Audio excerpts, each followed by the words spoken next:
और ये बड़ी खबर आप तक पहुंचा रहे हैं, जहां मीनाक्षी नटराजन विवाद मामले में कल सुनवाई होगी। ये बड़ी जानकारी है मीनाक्षी नटराजन विवाद को लेकर, जहां कल सुनवाई होगी। इस मामले में नामांकन रद्द करने वाले ऑफिसर के फैसले पर कांग्रेस ने सुप्रीम कोर्ट का रुख किया था।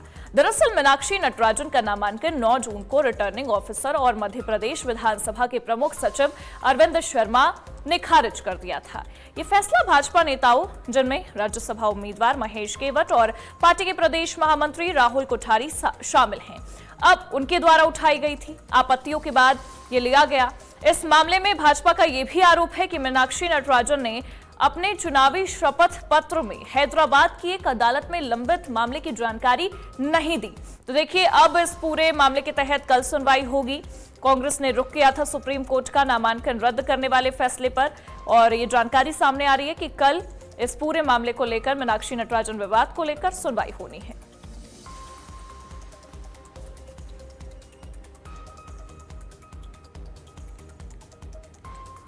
तो देखिए, ये बड़ी जानकारी, बड़ी खबर आपको बता रहे हैं, जहां नामांकन रद्द करने वाले फैसले पर कांग्रेस ने सुप्रीम कोर्ट का रुख किया था, और अब मीनाक्षी नटराजन विवाद मामले में सुनवाई होगी कल। ये जानकारी सामने आ रही है, और हमारे डिप्टी एडिटर अली शरर हमारे साथ जुड़ गए हैं, उनका रुख करेंगे। अली, क्या कुछ जानकारी है आपके पास? देखिए, क्योंकि कल सुनवाई होनी है और क्योंकि सुप्रीम कोर्ट का रुख किया था कांग्रेस ने, तो और भी ज्यादा अहम हो जाती है ये सुनवाई। कैसे देख रहे हैं आप?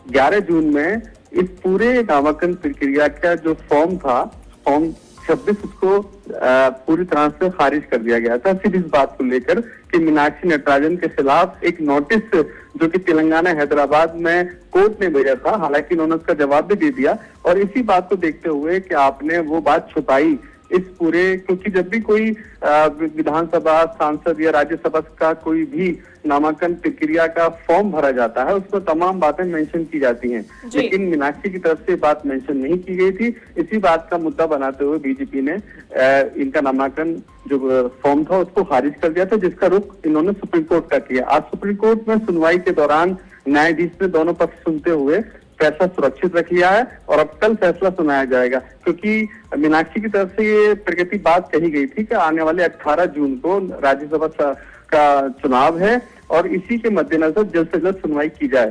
तो त्यागी दाखिल जो की गई थी सुप्रीम कोर्ट में, उसमें बाकायदा आज सुनवाई हुई, और कल यानी कि जो शुक्रवार का दिन है, वो महत्वपूर्ण दिन मीनाक्षी के लिए इसलिए भी है क्योंकि सुप्रीम कोर्ट को अपना फैसला सुनाना है। प्रगति बिल्कुल अली, जिस तरीके से ये शपथ पत्र का जिक्र हो रहा है कि हैदराबाद की एक अदालत में लंबित जो मामले चल रहे थे उसकी जानकारी नहीं दी गई, इसके बारे में क्या कुछ जानकारी है? क्योंकि अब देखिए, इस पूरे मामले के तहत शिकायत हुई, जिस तरीके से चीजें नजर आई, लेकिन कांग्रेस ने जब रुख किया तो सुप्रीम कोर्ट तक ये पूरा मामला गया। अब सुनवाई हुई है, फैसला भी कल हमारे सामने होगा।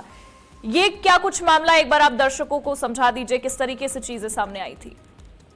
देखिए, मीनाक्षी नटराजन जो बाकायदा एक बड़ा कांग्रेस का चेहरा कहलाता है, मध्य प्रदेश की एक वरिष्ठ नेता के रूप में उनकी पहचान है। जिस तरह से उन्होंने नामांकन मध्य प्रदेश से किया था राज्यसभा सांसद के लिए, उसी को मद्देनजर रखते हुए बाकायदा जब भी कोई प्रक्रिया होती है चुनाव की, तो उसमें एफिडेविट के माध्यम से तमाम बातों का जिक्र किया जाता है, चाहे वो भले विधानसभा चुनाव हो, सांसद हो, राज्यसभा हो या फिर लोकसभा हो, तो उसमें तमाम बातों को जिक्र किया जाता है। लेकिन मीनाक्षी नटराजन की तरफ से इस बात का जिक्र नहीं किया गया था कि उनके खिलाफ एक नोटिस जारी किया गया है तेलंगाना हैदराबाद से। हालांकि उन्होंने जवाब दे दिया। आज सुबह जब बहस चल रही थी सुप्रीम कोर्ट में दोनों अधिवक्ताओं की तरफ से, तो तब भी इस बात का जिक्र किया गया था। मीनाक्षी की तरफ से जो अधिवक्ता थे, न्यायाधीश के सामने कहा कि इस बात का जिक्र हम पहले ही कर चुके हैं, और ये कोई मुकदमा नहीं है। यदि मुकदमा होता है तो उसका जिक्र करना होता है, लेकिन मुकदमा नहीं है। लेकिन सिर्फ बदले की राजनीति से और कहीं मीनाक्षी राज्यसभा ना पहुंच जाए, इसी के मद्देनजर ये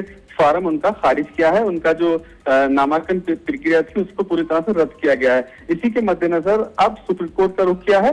हालांकि तमाम बातों को सुनते हुए न्यायाधीश ने कल के लिए फैसला सुरक्षित रखा है। तब आने वाले कल में इस बात का निर्णय कोर्ट देगा कि आखिरकार जो रद्द किया था फॉर्म मीनाक्षी का, वो वापस दिया जाए। बिल्कुल, फैसले पर ही अब सबकी निगाहें टिकी हुई है कि कल क्या कुछ फैसला सामने आता है। बहुत बहुत शुक्रिया तमाम जानकारियों के लिए आपका।